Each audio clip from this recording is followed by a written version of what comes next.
Black Canary's husband dies. No, not Green Arrow. Not today, anyway. Today, we're going to be looking at the death of Larry Lance, which was the winner of the member vote. It just beat out the return of the Seven Soldiers of Victory. Now, Larry, or Lawrence's death, is more significant than it may appear on the surface. It paves the way for a lot of things. It's a key component in the beginning of what will become the split of Black Canary into two characters, legacy characters, a mother and a daughter. That was not always the case. Black Canary was initially a character from Earth 2 who migrated to Earth 1, and then ended up with Green Arrow over there, because Green Arrow was there when her husband died. You'll see. And then when they're back on his Earth, it's free real estate. Now, this vote came about because we've been going through crisis events leading up to Crisis on Infinite Earths. And those happen to the most part take place in the JLA-JSA team-ups, the annual ones. But we've been focusing on the ones called Crisis, which means that not every single annual gets covered. And some people want to see their favorite, so I put some of them to a vote. And that's how we've come to take a look at Justice League of America 73 and 74 from the year 1969 and that team-up. I'm Sasha, this is Casually Comics, and get ready for shenanigans. This one's interesting. Before that, though, since he's about to die, we should introduce Larry. Who is he? Larry Lance debuted in Flash Comics 92 and 1948 in the story The Huntress of the Highway. This is the Flash comic where Black Canary becomes the protagonist of the backup story that she started off in, taking over from Johnny Thunder. No more Johnny Thunder backup, hello Black Canary. They even put it on the cover, it's a big event. Like, finally, Black Canary. She was originally a supporting character / love interest for Johnny, but that didn't last. And with her now being a main character, she needed to be built out. They added a bunch of things to her. Her civilian identity, Diana Drake. She's given a job, she runs a flower shop. Her blonde hair is firmly established as a wig. You even get to see where she hangs it up. And she got a love interest, Private Detective Larry Lance. And he has a full personality. He's a bit of a flirt, bit of a wastrel, but brave, competent at his job. Late afternoon in Diana Drake's flower shop.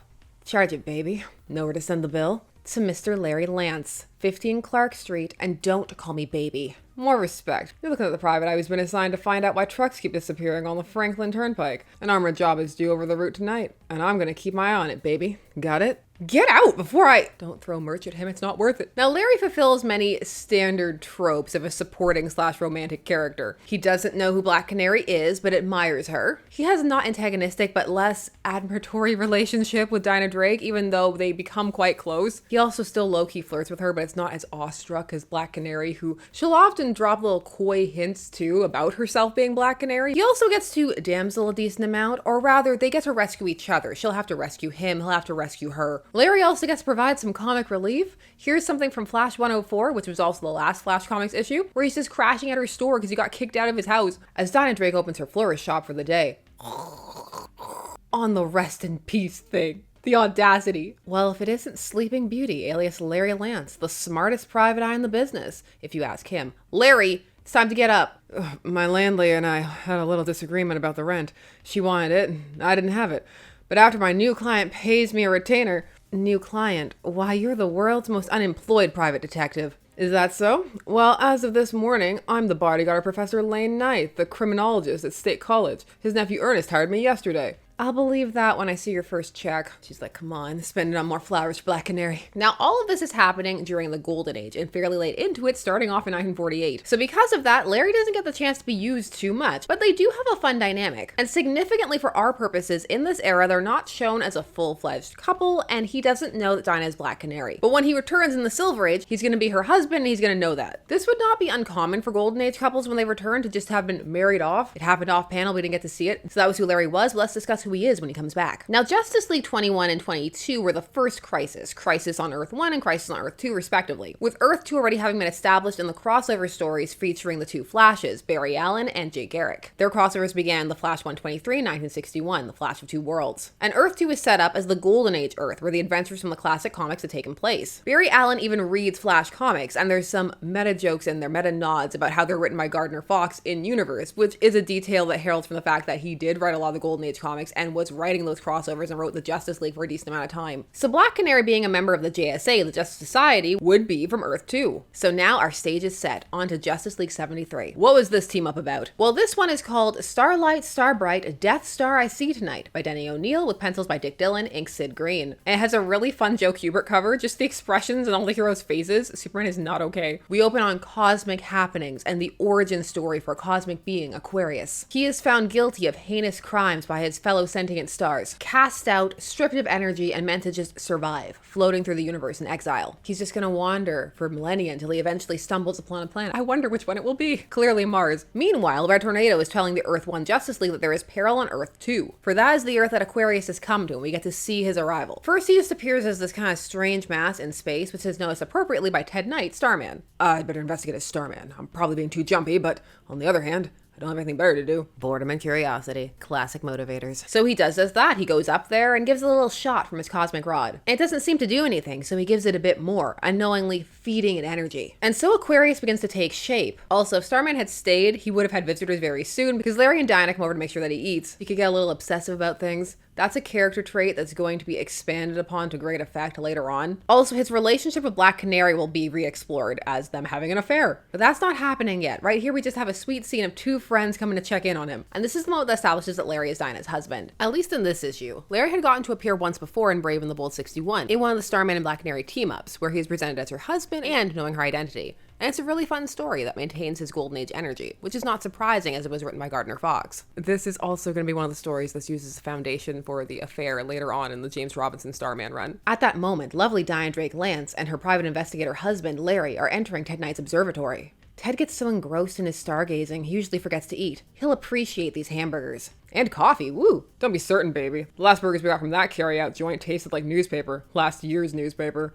Wonder where Ted's at. The shift in relationship to them being already married is likely caused by a couple of things. One, the assumption that that's just where the relationship was headed. And two, the fact that there's a bit of a time differential in between the Earths. Not that they're on different years, but the fact that the Golden Age heroes are older, something that has been established since the Flash of Two Worlds in general, although it hasn't always played out for all of them, which is something that people write in about and something that's going to continue to be kind of something that bothers some fans. And that's something that's also going to lead into what they do with Black Canary. Now, Starman crashes onto the ground in front of them, rodless. And so we get this very nice panel of Dinah changing into Black Canary. I'll use my first aid train to bring Starman around, if I can. And I'll see if I can find out what attacked him as Black Canary. Check, but take it careful, baby. Does she like baby now? That can be a meet cute. How much she hated him calling her baby. Getting barbed wire vibes. Don't call me babe. Swiftly, Diana dons a blonde wig and black garments. The garb of Earth 2's foremost feminine fighter. See? Note, black garments. They're supposed to be black. The blue is a highlight shading thing. Now as she investigates, she's suddenly attacked by Larry. Larry, where are you? Sweetheart? Right here, baby.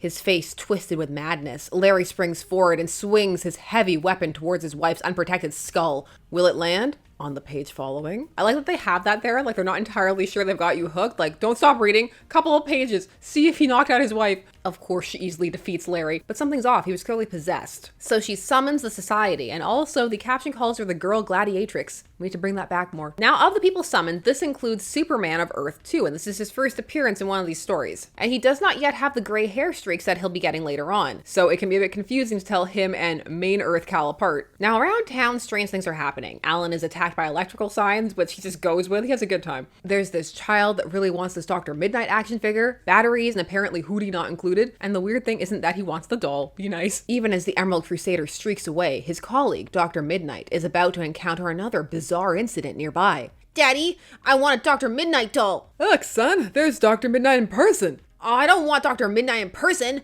I want a doll.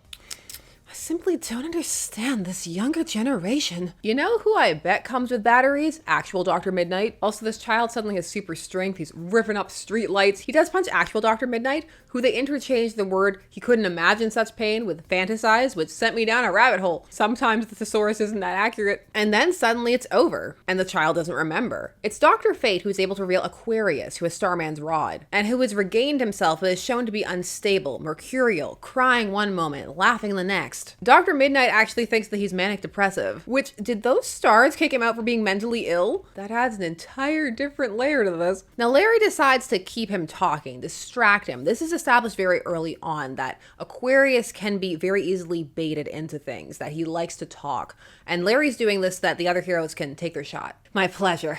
I've been moving through your world, testing myself, sowing bad disorder hither and yon. Nothing spectacular, you understand? Just a mere touch upon a small human, upon a large picture, upon clouds, piddling efforts all. I confess that my exile had robbed me of self-confidence. But I'm delighted to relate I have regained it now. I am again convinced of my greatness. First, I shall reduce Earth to shambles. Then, I shall turn my attention to the entire universe. Aquarius has strong character energy. There is some life to this cosmic antagonist, and he's interestingly rendered in a bit of a different style to the rest of them. So he also visually stands out. Sadly, cosmic beings are still sexist. If I can snare Starman's rod, we may have a chance against Aquarius. Oh, a female foe.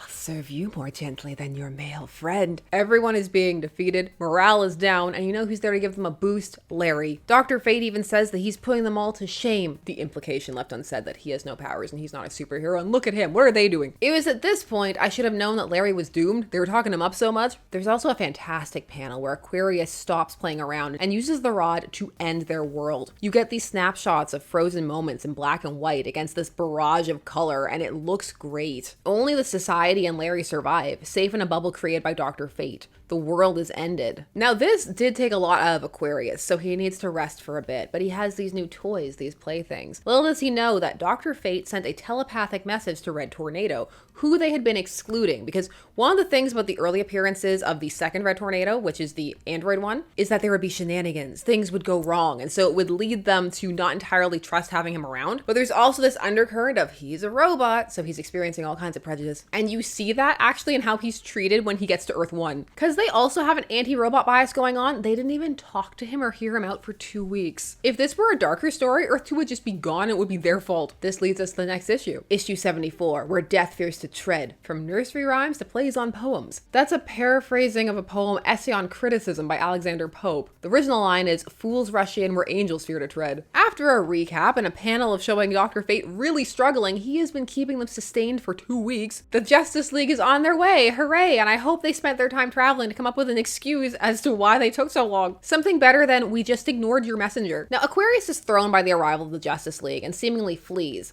but really he uses the first trick he showed, brainwashing, telling the Justice Society to kill. So you know what that means, let them fight. We get some more heroes fighting heroes. And the panel where they receive the instructions has a fun layout, and the expressions, again, they really stand out. Superman of Earth 1 was really excited to meet Superman of Earth 2 too, and it's just for a fight. When it comes to the pairings, you'll note that it's Black Canary and Larry against Green Arrow. Pre-transformed Green Arrow, he still doesn't have his beard yet, because that's actually coming very shortly. Next issue, he's going to have it, since he's redesigned in Brave and the Bold 85 by Neil Adams in 1969. And from there, he's also going to have a different personality, and he's going to be interested in Black Canary, so it's all about to shift. They really needed to hurry up and get Larry out of the way. The battles are all fairly dynamic and exciting, and they don't feel repetitious. You get some classic moments like Wonder Woman's own lariat ensnaring her. Also, then you have some classic bondage a la Golden Age, which is appropriate because she's the Earth 2 Wonder Woman, God represent. Now, Green Lantern, Hal Jordan, is able to subdue Alan very easily because it's been 2 weeks, so his ring is out of charge, and Hal knows that, and that's maybe why he chose him as an opponent. This leaves him free to go and pursue Aquarius. Meanwhile, it's Green Arrow against Black Canary, and he hits her with an arrow full of goo that sticks her to the ground. A stickum shaft, he calls it. Not today.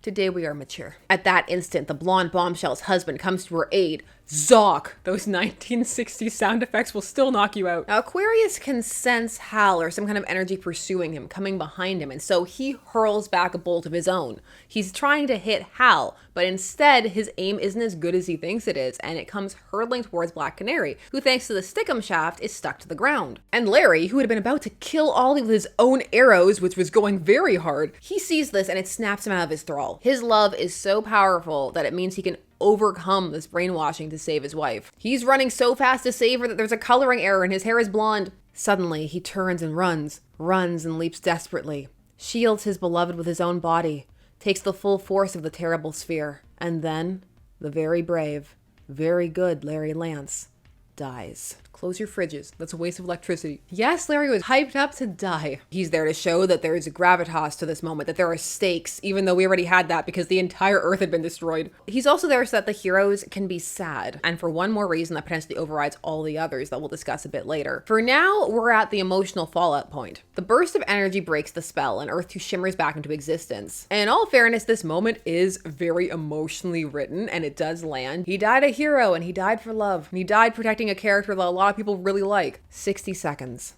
A large world is saved, and a small world, a private world of love and devotion, ends forever. Alan tries to comfort Dinah by saying they'll go after Aquarius, but she doesn't want to hear it. She doesn't care. And we get a very strong Alan moment here. Alan, I'll bring your power battery here. We sure have fun, don't we, Hal? Fighting our battles, winning, basking in fame and admiration. So much fun, we sometimes forget our reason for existing. We're good for only one thing. To keep that from happening. Easy, friend. They hold a funeral for Larry, which Aquarius crashes, laughing at them because they think life has value. Well, that's it. It is final conflict time. Everybody's going, except for Black Canary, which is understandable. Wonder Woman has said that she needs to stay behind to comfort her, even though in issue 73, they made a big deal about how this Earth 2 Wonder Woman still had her full powers, unlike Earth 1. It was Maud Diana time. Also, Red Tornado isn't allowed to come. Just cuz. The disrespect, the hits just keep on coming. But you know what? It doesn't matter, because by the time they get up there, the only people who end up facing Aquarius are the 2 Green Lanterns. The others get trapped in a space warp. This becomes a battle of wills. Hal is going to free all of them at first, but then Alan says that, you know what, they should just do it themselves, because either they're gonna win and then they can go get them, or they'll lose and then it won't matter. And so they need to get Aquarius's attention. They goad him with insults, saying that he needs to rely on Starman's rod. And then they flee into something that Hal had flown past at the beginning of this issue when they were coming over to this universe, which was a little negative universe entrance. Negative universes had already been firmly established in the Silver Age, so it wasn't too odd that all of a sudden there was just one there. Alan and Hal fly into it, protecting themselves so that their positive energy doesn't interact with it. But Aquarius, fueled by rage, flies in after and is destroyed. And there's a nice note about the explosion being silent. A nice detail, because it would be. But then don't think about how Alan and Hal were talking to each other. Force fields, telepathy, something. Aquarius is dead, that's what matters. Too numb to speak. The Green Lanterns free their friends, and the groups gather again at Ted Knight's estate. This is Ted's fault, isn't it? Just flying up into space and shooting random space objects. I mean, really, it's the Star's fault for just casting out Aquarius. But you know, we have much blame to go around. Now, Black Canary decides she can't stay on Earth 2. Too many memories of Larry, and so she goes with the League to Earth 1. And there, she'll become one of the League. Also, she'll get powers. In the very next issue, it'll be detailed that now she's developed this kind of sonic power. And that's where she's going to get her Canary Cry, which she didn't have prior. And with Wonder Woman depowered and off the team, there were no women on the Justice League. Black Canary comes in to fill that slot. She's also going to enter a romance with Green Arrow. He's not going to exactly jump down her throat that first issue, but it is going to be clearly set up that, like, oh, this is going to be a thing. After getting her stuck to the ground, which is why Larry had to run and save her and die for her in the first place, he sees that she has no husband. So Green Arrow is just there like, ooh,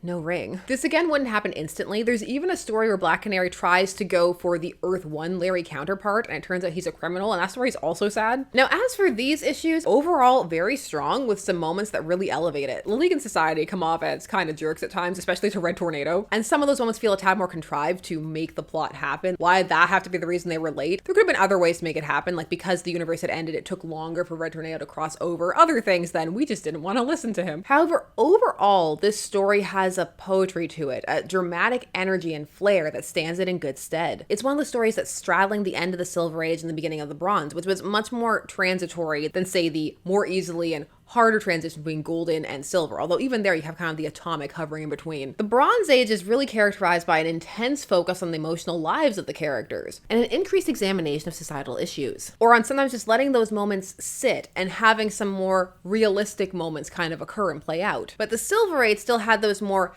outlandish, sci-fi based, grandiose stories. And so in this, you kind of see both. They're coming together in a really interesting way because you have this death and its impact and just the ending of an entire world. Then you also have moments like Dr. Midnight being punched by a kid who wants his action figure. Aquarius is also a fairly strong antagonist for one of the ones that's created for these crossover stories. They're not all this strong. He almost feels slightly out of place because of how different his design is, how animated his expressions are, but that works for this story because he's meant to be otherworldly. And the fact that he feels so different ends up enhancing the proceedings. He does come across as more unstable than evil, which is an interesting concept that isn't fully explored. And you could, because while he doesn't seem to intend it, his actions cause great harm, and he's just naturally cruel, it seems. Now, as for Larry's death, it must be said in general, sometimes side characters die, or just characters in general, main too, though these days none of them tend to stick. And whether that's a good or bad thing, it varies. Sometimes it can be a really profound moment, a way that really sends off their character in a strong way, while also enhancing and deepening the universe and the other characters they were attached to. Sometimes that's just the nature of part of their story. That's what supports are for. Not every character can be a main character, even in a shared universe. And so there will always be some cause for rancor because people have their faves and it's such a divisive story beat. With that being said, there are times when it can just be cheap shock value and not well thought out, and something that ends up weakening the proceedings rather than strengthening them. It really varies on a case-to-case basis. The question then becomes, was this effective? Did it open or close more stories, and where was it coming from? As mentioned, cheap thrill,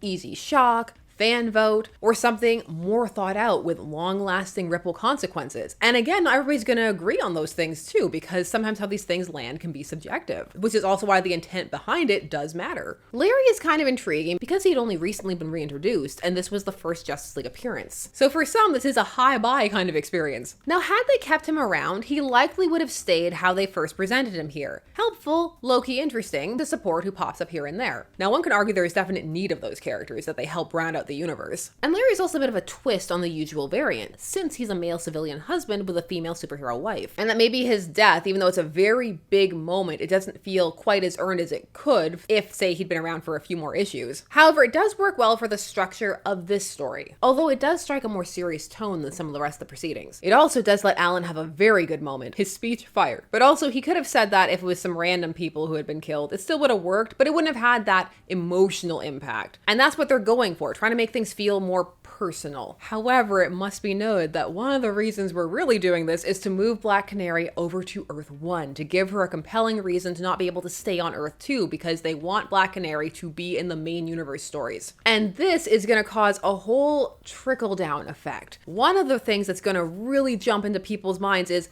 why is she so young? Especially if she's dating Green Arrow, shouldn't she be older? And this is going to become the source of such an amazingly convoluted retcon. In Justice League of America 219 and 220 in 1983, so shortly before Crisis, crafted by Jerry Conway and Roy Thomas, it's revealed that the Black Canary on Earth 1, the one who migrated from Earth 2, is actually the daughter of the Black Canary from Earth 2. She was always a separate person. She had been made to forget that she'd been cursed as a child by the wizard. That's why she had the canary cry. So we're trying to cover all kinds of explanations in one thing. That's why she's younger. That's why she has the canary cry, all of this. And that when she came over to Earth 1, everybody had forgotten what had gone on because of magical shenanigans, and that's why she thought that she was her own mom and that her dad was her husband. Also, we get to see evil Johnny Thunder again, reappearing for the first time after its crash out in Crisis on Earth A. Listen, we need to explain why Black Canary was still young and running around in fishnets. Also, to kind of make her more age appropriate for Green Arrow, even though then he would age up and, but now it's all fine. What this does lead to is post-Crisis on Infinite Earths. When all that's done, we're clearing everything up at the tail end of 1986. It's just said that Black Canary has always been two characters, a mother and a daughter, and that is the legacy, and that is the version that many people are familiar with, that just always having been the way. So at the end of the day, for where it sits in the overall evolution of Black Canary's character and how she ends up, I suppose I like narratively the death of Larry Lance. However,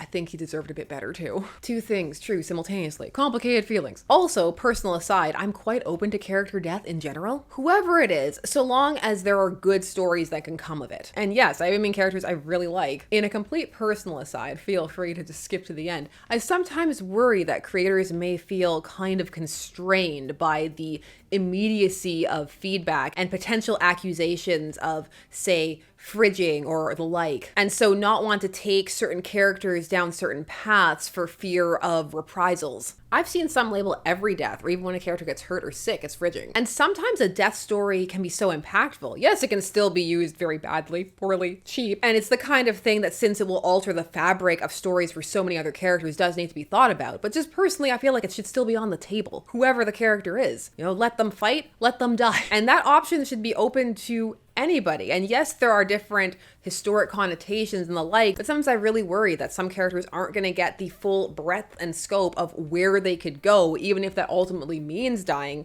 because of it. I want every character to have the potential to create something with lots of feeling. That doesn't have to mean death. Not every character needs to die, but again, just the option for characters to impact others by dying, getting sick, getting hurt, all of those things. It can be well written. It can be well done. It can also be poorly done and have some undertones. But again, options for all stories. But that's just me, and mileage definitely varies. And some people now are just gonna go and be like, she supports fridging. Go get her a giant one with a screen so she can catalog all the bodies in there. That is not what I said nor what I meant, but you cannot entirely control how your words are taken once you put them on the internet. I for one ponder what else they could have done with Larry without killing him, and also given her a reason to still go to Earth 1. I mean, even that same magic of them forgetting their relationship and her moving over because she thinks she can do more work over there, or she doesn't want to be retired anymore, wants to be more active. There are other things.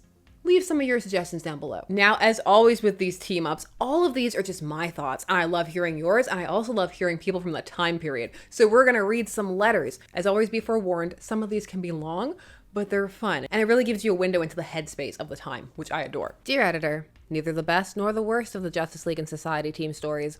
Issues 73 and 74 of JLA pointed out the need in such yarns for tight plotting and deft and individualistic action. It is, after all, plot and characterization that give a story substance. This double yarn lacked both. For novels like this one, with so many characters and so little room for action, merely pairing the heroes off against the other to slug it out, for solid yet brief team-ups or solos against the menaces. The lack of a proper basis for the story, developed character, and taut, well-controlled action is the main reason that these last two issues must exist in the shadow of the Earth Crises masterpieces of 1963 and 64. The first two JLA-JSA pairings, and why it will never come close to The Alley, the first story won, and that the second one came so close to winning. Too bad Gardner Fox is retired to his science fiction paperbacks, a career spanning both organizations, and all their characters is needed to give a story the needed meat from which all quality flows. 9 days ago on my 20th birthday, Neil Armstrong and Buzz Aldrin landed on the moon, which has nothing to do with this letter, but I felt they should be thanked again.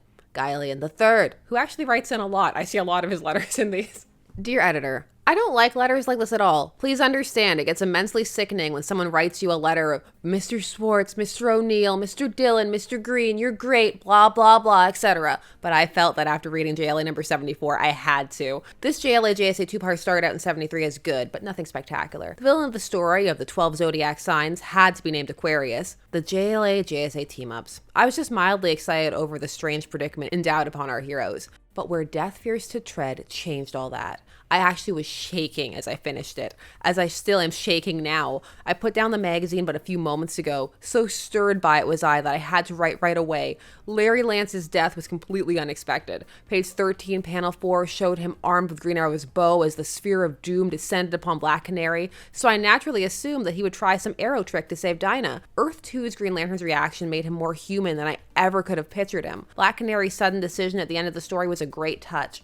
I assume this means that the JLA will once again have a female member, and it ended the story on just the right note. It gave a bit of hope for the future without detracting from the tragedy of the tale. Paul Decker. And we've got time for one more. Dear editor, having been looking forward to this year's JLA JSA team-up, I was overjoyed when the August issues appeared on the stands. I couldn't wait to get home and read it, for I expected something great. Perhaps this is the reason I was disappointed when I finished reading the issue. Starlight Starbright was a great story, fine science fiction with a mixture of mystery and suspense. Page 6, for example. Aquarius, I guess this is the age for him, was a great villain too. Then why was I disappointed? Well, the reason I look forward to these annual team-ups is because I hardly ever get a chance to see Golden Age heroes in action. However, in this story, it seemed like no one did anything, with the exception of Dr. Fate. Sure, Black Canary got to give a judo toss to her hubby, and Starman fell through a skylight, etc., but what else did they do? Each hero got about 4 panels of action on average. I didn't bother to go figure it up, so don't quibble about trifles. It seemed that when Gardner Fox wrote the stories, more seemed to happen.